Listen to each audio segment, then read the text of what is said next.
dari paradosis sampai terbentuknya kanon. Ini saya sekali lagi menekankan bahwa tulisan di luar Alkitab tidak bertentangan asalkan yang menulis adalah murid dari para rasul. Ya, seluruh kitab PB Perjanjian Baru ditulis antara tahun 45 Masehi sampai dengan tahun 90 Masehi.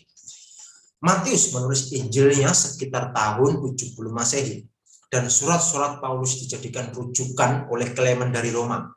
Ya, Clement itu muridnya Paulus. Saudara bisa cek sendiri di Filemon kalau tidak salah, saya lupa. Itu ada nama Clement. Ya, Clement yang dimaksud itu adalah Clement ini. Di sini juga ada Clement dari Roma. Ya, saya punya. Penyebaran surat-surat rasul dapat dijumpai dari tulisan para murid rasul seperti tadi ketujuh surat Ignatius. Jadi surat Ignatius, Santo Ignatius itu menulis ketujuh jemaat, maksudnya ketujuh tempat, ketujuh gereja, ya. Ketujuh surat Ignatius dari Antioquia, karena Ignatius itu memimpin menjadi uskup di gereja Antioquia setelah Rasul Petrus. Setelah Rasul Petrus hijrah ke Roma, itu diteruskan oleh muridnya Evodius yang pertama, kemudian Ignatius. Saudara bisa cek sendiri di sejarah gereja mulai dari part 1 sampai part 3 di YouTube saya. Nah, saya tidak menjelaskan lagi di sini. Polikarpus dari Smyrna, fragmen Papias yang hidupnya sejaman dengan komunitas rasul. Jelas ya, mereka itu hidup sejaman dengan komunitas rasul. Sekalipun ada murid yang tidak sejaman dari komunitas rasul, tetapi mereka adalah murid yang satu garis, satu mata rantai. Kalau di dalam Islam itu namanya sanad. Itulah yang disebut sebagai khilafah rasuliyah kalau dalam gereja Arab, ya, gereja Ortodoks. Dalam bahasa Arabnya khilafah rasuliyah, bukan khilafah rasidin, bukan, tapi khilafah rasuliyah, ya. Bahkan sampai pada tulisan Bapak Gereja Irenaeus menyebut, ini Irenaeus itu muridnya Polikarpus, Polikarpus muridnya Yohanes. Jadi ada mata rantai, jelas.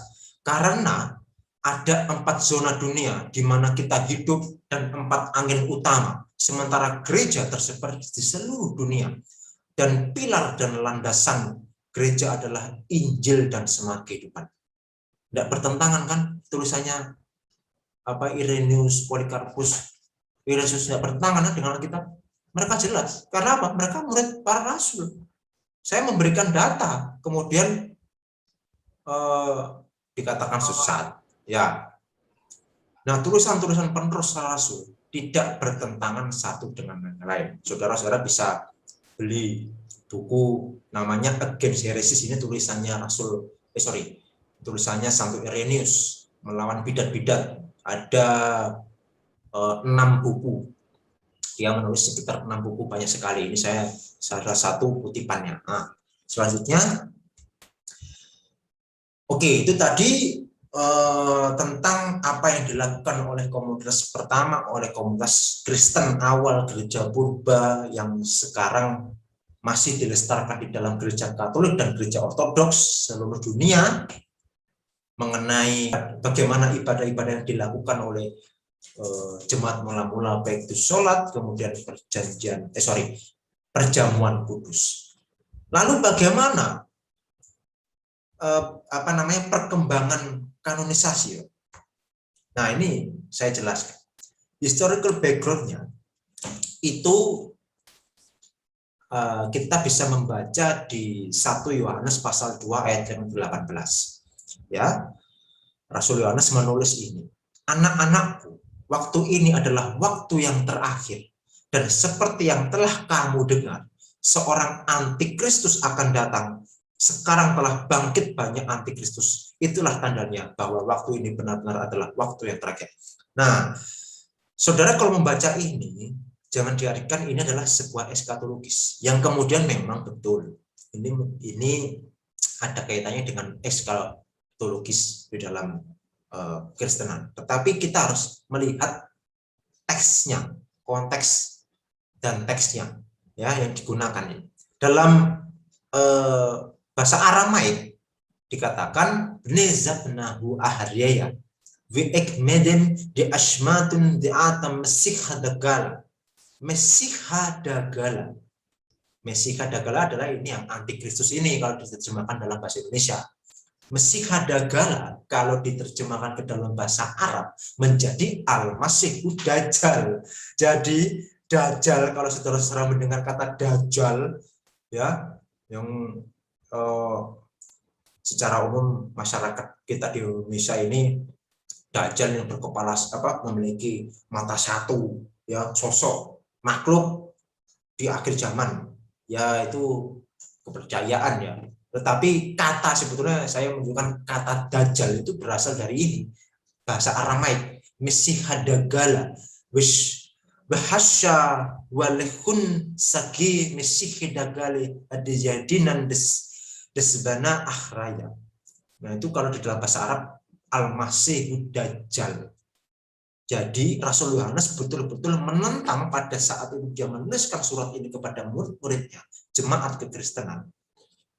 Ya, ini ada yang raisen, kenapa? Atau mungkin kepencet. Ya, saya lanjutkan. Kalau mungkin surah saya ada yang putus-putus, mohon bilang saya ya. Oke, saya lanjutkan. Ya, ketika Rasul Yohanes menuliskan ini, itu ada konteksnya, ada historical background-nya. Background-nya apa? Menghadapi sekte sesat. Sekte sesat apa, Pak? Sekte sesat yang muncul pada abad pertama, yaitu kelompok Gnostik. Waduh, ini ada kata baru lagi, Gnostik. Gnostik itu dari kata gnosis, yang artinya ilmu pengetahuan atau ilmu rahasianya orang-orang Yunani ya. Inti ajaran Gnostik berjeri monisme panteistis yang memandang semua realitas adalah Tuhan dan alam semesta atau kosmos merupakan hasil emanasi. Kalau dalam bahasa Jawa itu namanya ndelewer ya, dari Tuhan. Tuhan itu istilahnya orang Yunani kalau memanggil sang pencipta namanya Tuhan. Jika yang esa itu hendak menyapa umatnya, maka diperlukan logos. Nah, saudara bisa membedakan ini. Kata logos yang di dalam perjanjian baru yang dikutip yang dituliskan oleh Rasul Yohanes dalam Yohanes pasal 1. Kata logos berbeda dengan makna logos yang saya jelaskan di sini. Logos sebagai apa? Sebagai makhluk perantara atau intermediary being yang diciptakan oleh Allah yang dikenal sebagai demiurgos, sehingga tidak ada konsep penciptaan dari tidak ada menjadi ada atau creatio ex nihilo. Karena apa? Tubuh ini adalah kotor menurut mereka orang-orang Yunani, filsafat Yunani. Tubuh itu kotor dan roh itu suci. Jadi tidak mungkin alam roh itu bersentuhan dengan alam jasmani yang kita gunakan ini, yang kita pakai ini. Itulah mengapa mereka menolak kelahiran Yesus sebagai manusia. Jadi gambarannya begini, saudara. Orang Yunani itu memandang Tuhan, ya memang betul transenden, ya tidak terbatas, tidak bisa kita gapai, tidak bisa kita mengerti. Tetapi oleh karena itu mereka dalam pemikiran mereka menciptakan kata logos, dalam artian logos itu diciptakan oleh Allah, gitu, perantara. Untuk apa? Untuk menjadi perantara antara yang transenden tadi, dunianya Allah, dengan dunia kita yang menjadi, kalau istilahnya Plato itu dunia ide dan dunia menjadi, gitu loh. Ya, paham ya sampai di sini ya. Jadi alamnya Tuhan itu betul-betul suci, gitu. Tidak mungkin bersentuhan yang kita kotor ini, gitu. Oleh karena itu diperlukan yang namanya logos ini sebagai makhluk pengantara untuk menjangkau yang jasmani itu. Itu pemikiran orang Yunani yang pertama. Yang kedua ada lagi bahwa Yesus itu ditolak kelahirannya sebagai manusia. Karena apa? Karena Yesus itu bayangan saja, gitu, tidak real sebagai manusia. Ya karena orang Yunani tidak mempercayai dunia Tuhan itu betul-betul bisa menjamah dunia kita yang jasmani, sehingga Yesus dikatakan sebagai Yesus bayangan, tidak betul-betul real, ibaratnya kayak demit, melayang-melayang gitu, bayangan kayak apa namanya setan gitu loh. Kira-kira pemikiran filsafat Yunani seperti itu. Jadi munculnya bidat gnostik yang menjadi historical background. Mengapa Rasul Yohanes menuliskan suratnya ini, yang pertama. Yang kedua, mengapa sih kitab suci Perjanjian Baru, beberapa kitab Perjanjian Baru itu kemudian oleh komunitas orang Kristen, komunitas orang-orang percaya di kanonkan, artinya menjadi patokan. Nah, selanjutnya kita akan melihat. Kok bisa gerak ya? Bentar. Macet.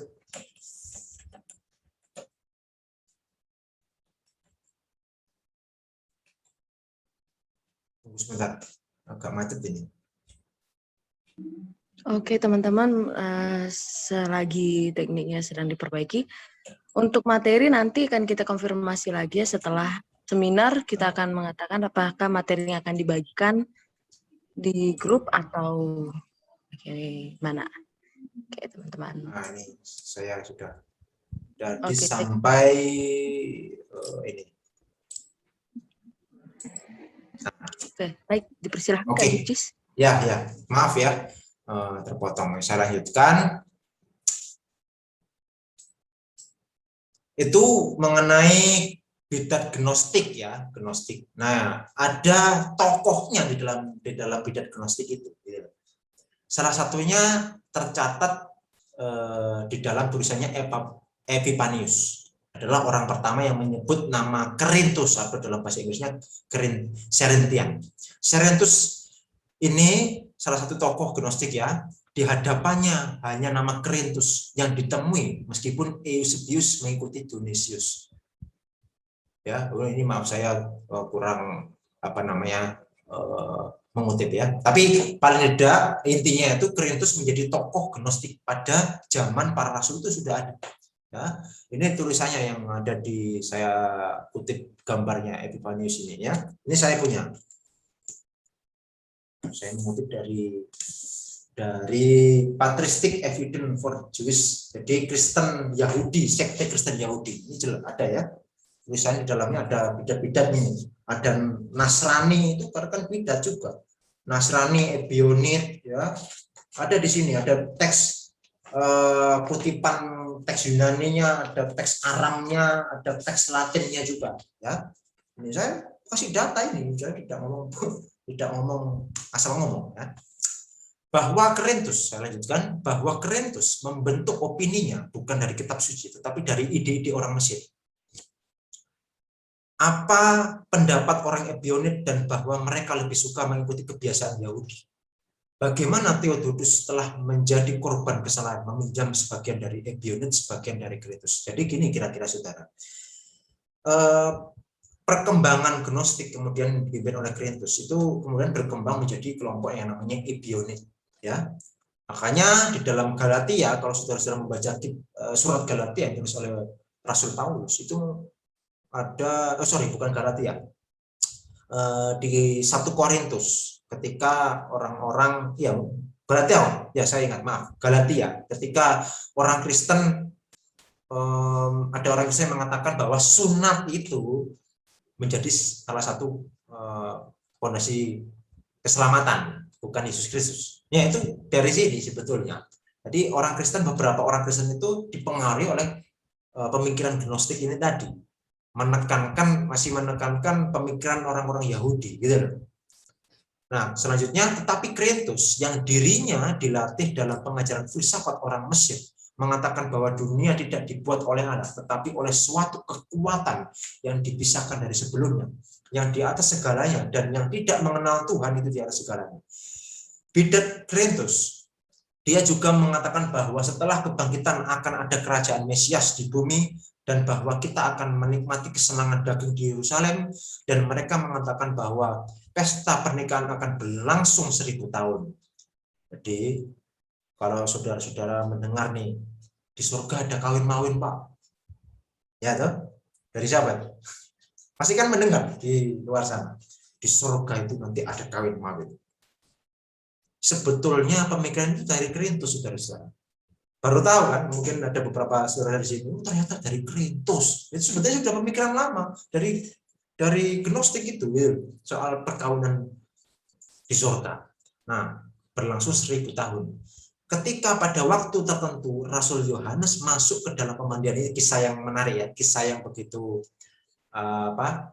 terkenal sebetulnya. Tapi kalau bagi teman-teman yang sering sudah mendengar kisah ini gitu. Kalau di dalam gereja Katolik sama gereja Ortodoks sudah sering mendengar kisah ini.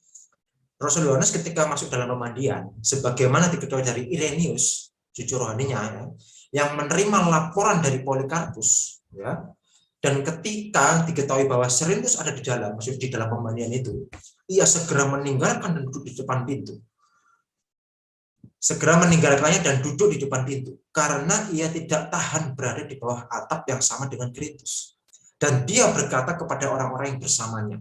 Jadi Rasul Yohanes itu sikap tegas Rasul Yohanes kepada murid-muridnya. Cepat pergi agar pemandian yang dihuni musuh kebenaran runtuh. Dia adalah keturunan Yahudi yang tinggal di Korintus. Dia mengajarkan bahwa sunat itu perlu, dan tentang dunia yang diciptakan oleh para malaikat, dan tentang Yesus yang adalah Kristus adalah karena pendidikan dan keunggulan karyanya. Jadi Korintus ini menganggap Yesus sebagai manusia biasa. Jadi pengetahuan atau hikmat yang dimiliki Yesus itu ya sekedar seperti kita, mengalami pendidikan, keunggulan karena dia unggul, pendidikannya oke gitu loh. Secara manusia biasa saja gitu. Nah, ini menurut pemikiran Korintus, makanya sikap tegas dalam catatan bapak-bapak gereja tidak bertentangan dengan fakta sejarah. Jadi sikap tegas Rasul Yohanes betul-betul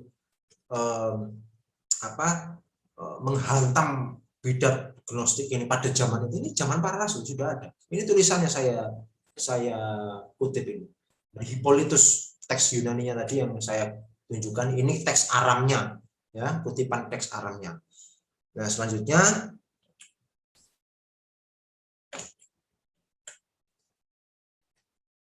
kenapa macet lagi? Sebentar.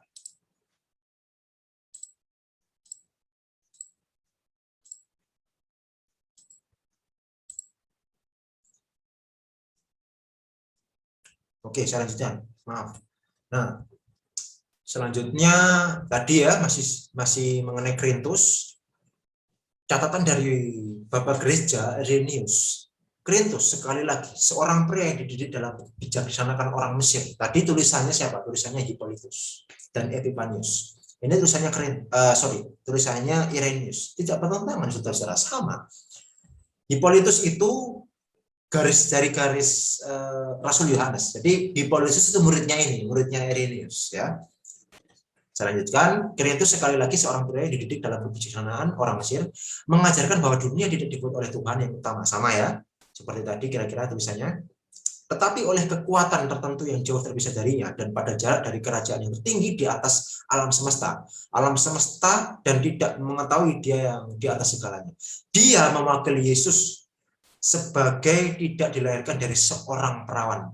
Nah, ini kena kan? Siapa yang biasanya orang menolak keperawanan Maria?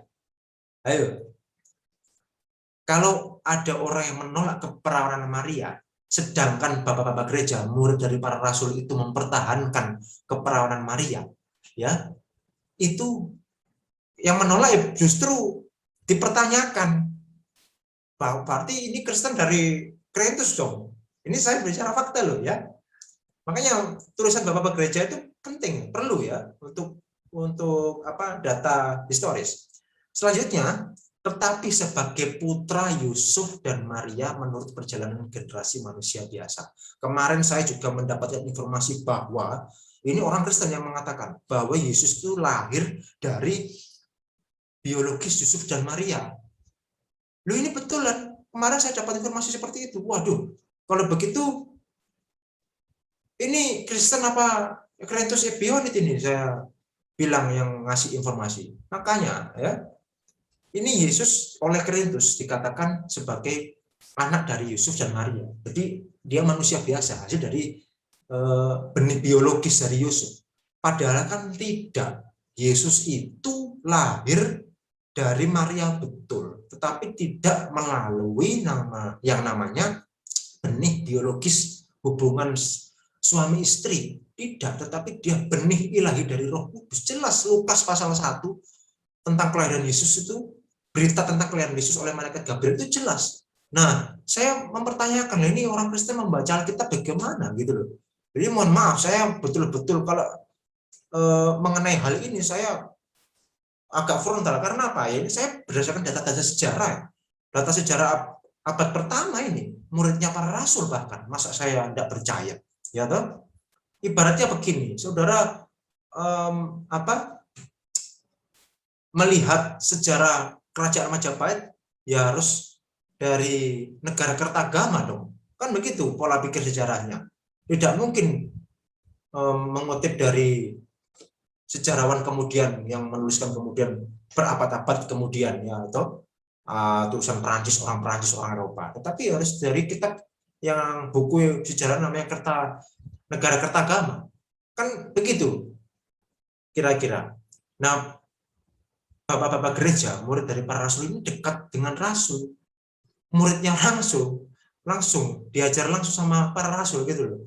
Masa kita tidak percaya tulisan mereka? Kan aneh kan, sebuah keanehan gitu loh. Ya betul, kita adalah Alkitab saja betul, tetapi Alkitab itu hanya sebuah mengumpulkan data, mengumpulkan apa yang ditulis oleh rasul. Bahkan Alkitab itu intinya ditujukan kepada tentang isi firman yang menjadi manusia, yaitu Yesus Kristus. Selesai, itu saja Alkitab. Intinya sebetulnya Alkitab itu. Tetapi untuk hal yang lain, bagaimana para rasul hidup, bagaimana murid dari para rasul menjalankan hidupnya, itu ada di dalam tulisan di luar Alkitab. Salah satunya adalah ini. Semuanya itu lahir dari tradisi. Nah, satu lagi saya berikan informasi bahwa gereja kemarin juga ada lagi, ini banyak sekali informasi yang saya dapat dari seseorang bahwa gereja itu lahir dari Alkitab. Nah, ini pola pikir yang terbalik, saudara-saudara. Justru Alkitab itu lahir dari gereja. Lah kalau gereja lahir dari Alkitab, lah Rasul Paulus menulis suratnya ke Galatia. Lah, menulis surat kepada siapa kalau belum ada gerejanya, belum ada komunitas orangnya, komunitas gerejanya? Kan mustahil gitu loh. Artinya gereja dahulu sudah eksis, sudah ada, kelompok komunitas orang percaya sudah ada.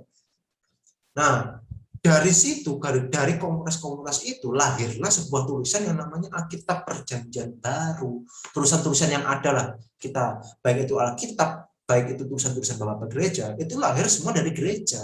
Bukan terbalik, bukan gereja lahir dari Alkitab. Nah, ini yang kadang pola pikir teman-teman Kristen itu terbalik gitu. Makanya saya betul-betul saya tidak segan-segan untuk memberikan, untuk mengedukasi teman-teman sekalian gitu. Saya rindu untuk memberikan ini. Betul-betul saya rindu untuk memberikan informasi yang begitu penting ini. Karena mengapa saya memberikan informasi ini? Karena saya pernah mengalami, saudara-saudara, yang dialami teman-teman Kristen yang informasi yang saya dapat bahwa menolak keperanan Maria, mengatakan Yesus itu anaknya Yusuf dan Maria, anak biologis, kemudian hanya Alkitab saja, yang lain ditolak. Itu sudah pernah saya alami dulu. Makanya saya tidak terkejut dengan teman-teman Kristen yang maksudnya memiliki pola pikir seperti itu. Tapi silakan, itu semua pilihan saudara-saudara, pilihan teman-teman yang mungkin menyaksikan webinar saya ini, silakan, itu pilihan. Tetapi saya memberikan informasi berdasarkan data yang ada, fakta sejarah, dokumen primer abad pertama. Nah, itu intermezzo dari saya. Nah, saya lanjutkan. Ini tulisan dari Eugen Heresis yang ditulis oleh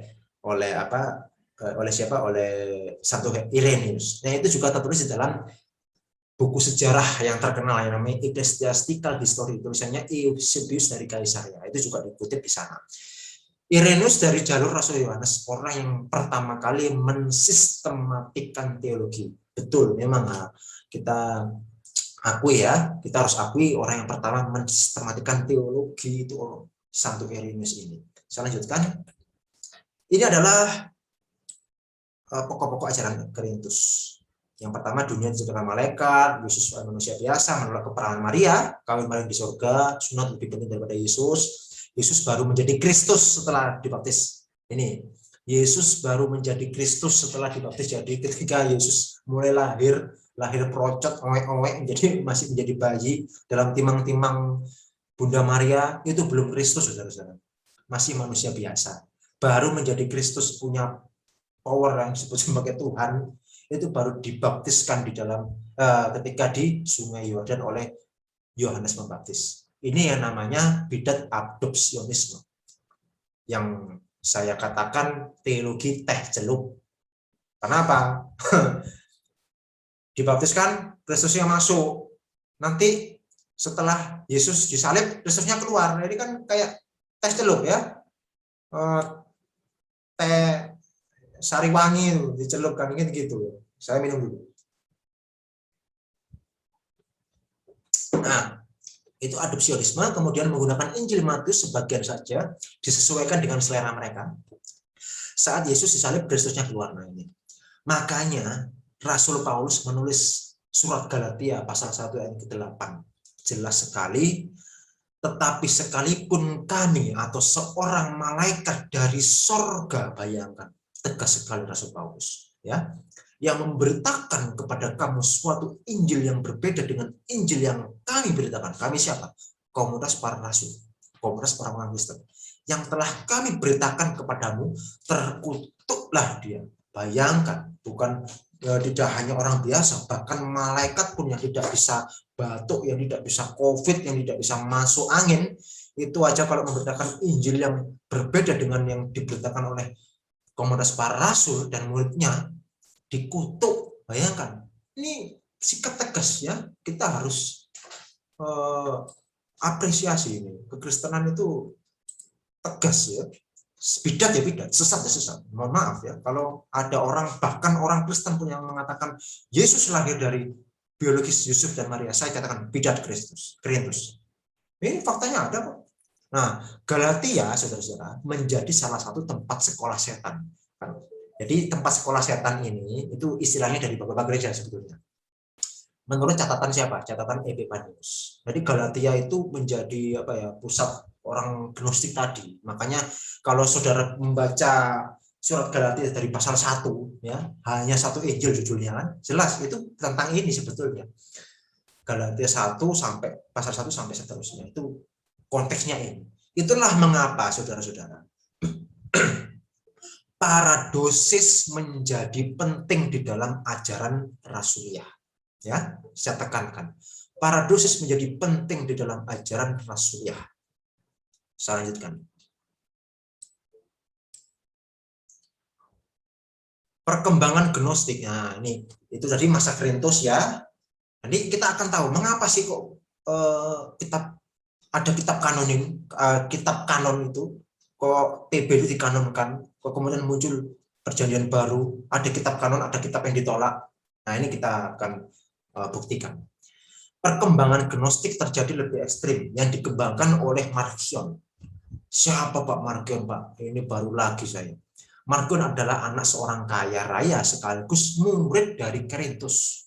Ia menegakkan ajaran yang anti-Yahudi, sehingga ia membuang Injil-Injil yang bernuansa Yahudi untuk menyusun perjanjian baru versinya sendiri, yang pada akhirnya dia hanya menerima Injil Lukas dan tulisan Rasul Paulus. Dan Marcion memiliki pandangan bahwa ada perbedaan antara Allah dalam perjanjian lama dan Allah dalam perjanjian baru. Jadi mengalami perkembangan pemikiran mereka.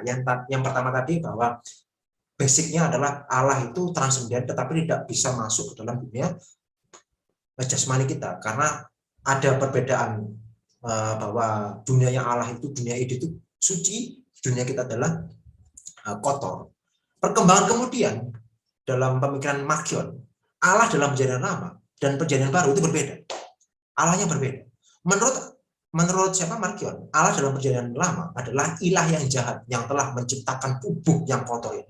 Sedangkan Allah PB ialah Allah yang sejati dan penuh kasih. Oleh karena itu muncul yang namanya Injil-Injil apokrif. Muncul Injil-Injil apokrif yang saya sebut dalam bahasa Jawa gombale mugio, Pak. Seperti apa? Injil Petrus, Injil Yudas, Injil Thomas, Injil yang lain-lain. Nah, maksudnya apa sih? Saya tekankan.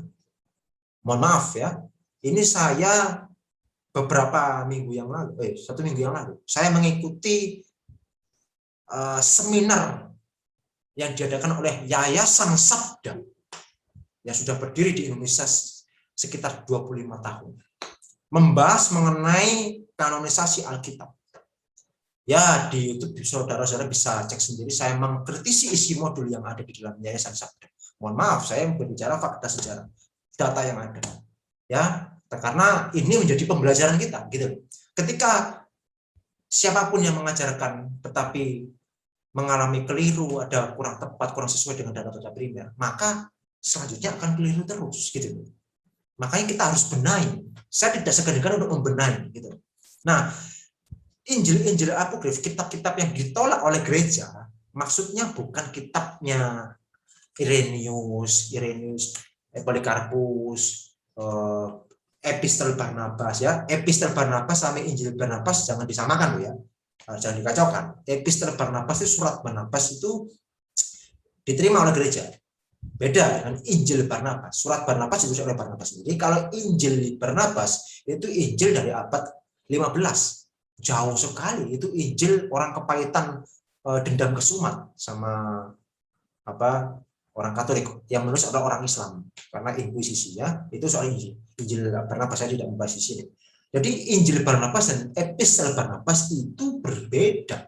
Yang ditolak oleh gereja awal itu adalah Injil-Injil apokrif ini yang dimaksud, bukan tulisan bapak-bapak gereja seperti Epistel Barnabas tadi saya sebutkan, Polikarpus, Ignatius. Nah, di dalam modul Yayasan Sabda, di dalam bagannya